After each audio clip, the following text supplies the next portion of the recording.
Today, House Republicans on the Judiciary Committee held a hearing to specifically question Lina Khan. She's the chair of the Federal Trade Commission, and they are concerned about her ongoing investigation into Twitter.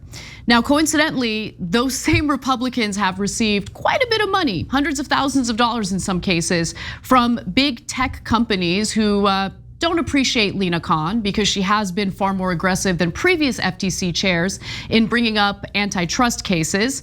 And we're gonna talk about that a little more in just a moment. Now, the Judiciary Committee Chairman, Jim Jordan, would have you believe that this hearing is about Khan's so-called obsession with Elon Musk. Let's watch. Why are you harassing Twitter? Congressman, thanks for the question. As you might know, the FTC's work on Twitter goes back a decade. Back in 2000. I'm not talking about a decade, I'm talking about now. 12 demand letters in 10 weeks, over 350 separate requests you've demanded of Twitter. Why are you harassing them? Twitter has a history of lax security and privacy policies.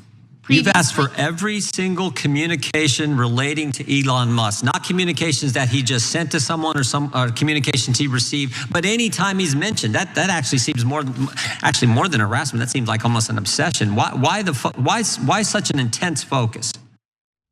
I mean, she was answering your question, and I was actually interested to hear what she had to say, especially when it comes to privacy, security, matters that impact every single user on the platform. But as we know, this is more about theater rather than doing the right thing and allowing for the individual who's sitting there and testifying to answer the goddamn question you're asking her. But anyway, go ahead. So my favorite part of this story, the best part by far is, all those Republican politicians are like, oh, big tech, man. They're shadow banning conservatives. We got big problems with them, man. Big problems with big tech. Turns out they're all getting bribed by big tech. So what do now? They turn around and help them. Oh, you frauds. Let's give you details. All right, so Sludge wrote about this in detail, and they do a good job specifically focusing on the corruption angle and all of that. We examined the campaign contributions from big tech companies and found that Republicans on the panel have received at least $400,000 from the PACs and employees of Alphabet, Amazon, Apple, Meta, and Microsoft, and that at least 11 of them have received donations directly from the company's lobbyists or executives. Jim Jordan, who repeatedly attacked Lina Khan in recent months, is certainly a recipient of this kind of money. Over the course of his career, Jordan has received at least $76,000 from employees and PACs of the 5 big tech companies, including $38,000 that came from the PAC of Google. Now, in 2018, a man by the name of Adam Kovacev. Do you know how to say this guy's name? Kovacevic? No, I do not. Okay, never mind. So a guy by the name of Adam Kovacevic, there we go, donated to Jordan. At the time, he was the senior director of Alphabet's lobbying team, okay? So according to the report from Mother Jones, Kovacevic spearheaded efforts at Google to bolster the company's relationships with members of the GOP, including by getting the company to sponsor a reception at the Conservative Political Action Conference in order to court the people who influence conservative lawmakers. Kovacevic has since founded a big tech lobbying group called Chamber of Progress that is funded by Google, Uber, Meta, Apple, and other companies, and that has been lobbying Congress against legislation that would limit the ways big tech companies could use their market power to gain advantages against competitors and consumers. And again, I really want to reiterate, because this is important.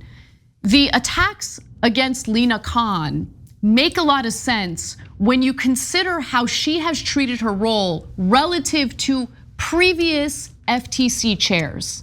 Okay, we have antitrust laws. Those antitrust laws are incredibly important. And she has actually wanted to, enforce those antitrust laws. The big tech companies do not like that. They like the acquisitions. They like to essentially squash their competition by buying them out.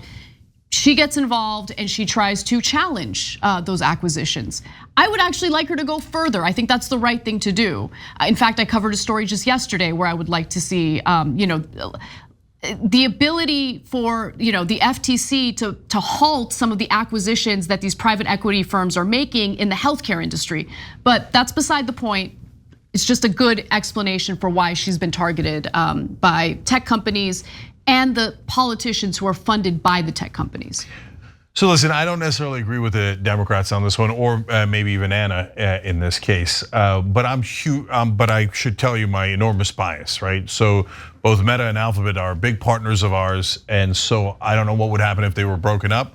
I can name you a couple of dozen industries easily that have a much bigger monopoly than Facebook, Google, etc. I'm just being honest with you with my bias. I don't know if it's my bias or my actual opinion. It's hard for me to even tell, right? But having said that, like if you said to me now, would you break those companies up? I would not, okay? But that, to me, that's not the point here. The point here is the hypocrisy.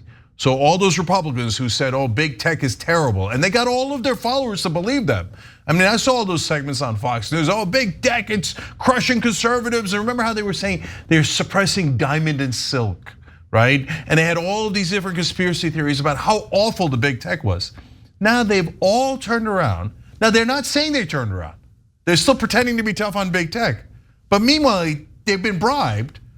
So when a push comes to shove, and they're in the hearings, they're like, no, do not touch those big tech companies. Those guys, oh my God, they should get everything they want.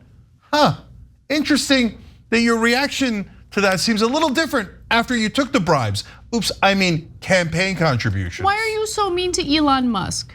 Why are you asking him questions? We don't like that. Yeah, and then let alone the Elon Musk standing over there, right? He's like, now Elon, look at me, I'm doing it in public, Elon. I'm defending you. Money, send me money. And Google and Meta, some money. Yeah. Okay, now one guy that I have to point out their hypocrisy even more, and I'm genuinely curious what he's gonna say about this. Gates and us, we fought like crazy. But there's one part that I agree with him on, and I've given him credit a couple of times on the show.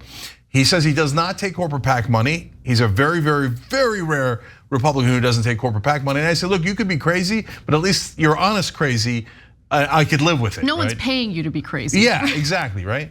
Well, I'll read you this portion of the story, and then Anna, you give us the color on it. Right. Committee member Representative Matt Gaetz has been a partner to congressional Democrats on legislation designed to rein in anti-competitive behaviors of the tech giants. So that's good. He's at least not being that's an interesting stance for him to take, right?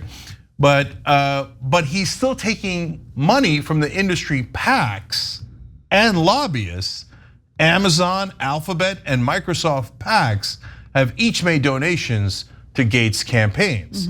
So what happened to not taking corporate PAC money? Okay, so as much as I would love to have an aha moment and say, we caught you, we didn't really catch him here. Okay, so our wonderful producer Taylor double checked this, and while the reporting here is true, there's important context for you to know about. So those companies donated to Matt Gaetz during his initial run for Congress back in 2018.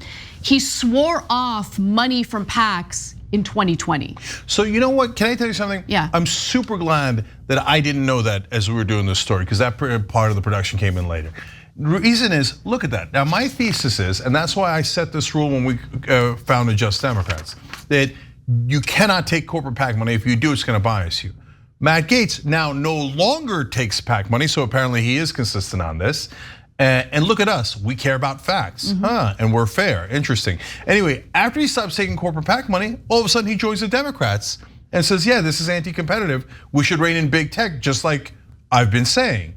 So I disagree with Matt Gaetz and the Democrats on that, but at least Matt Gaetz is being consistent then. And why is he being consistent? Because he's not being bribed anymore.